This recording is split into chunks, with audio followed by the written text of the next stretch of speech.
So once we've chosen our paper, we need to prepare the paper for printing. There's a few ways to do this. You could prepare everything ahead of time and cut the paper perfectly to size and match it up to the block. If I was going to addition, I would probably have my paper size and everything all cut. But in this case, we're just proofing, and in most cases, what I tend to do is cut a piece of paper larger than I want it in the end.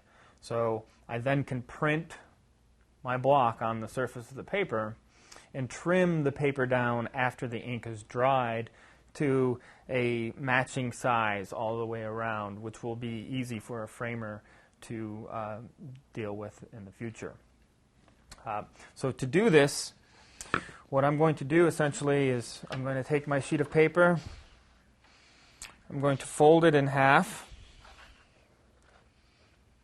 bifurcate it, right, and crease that halfway point. Another thing I like to do is make sure that I'm tearing the paper from the back side, the side that I'm not going to print on.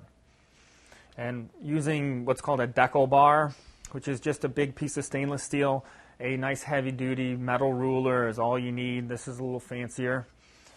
You place that where those two folds were, and carefully, at about a 45-degree angle, you tear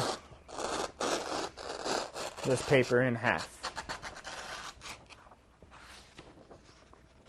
Noting that this deckled edge, this pseudo-deckle edge, is what a printmaker is looking for. And we're ready then to use this sheet to proof our wood block.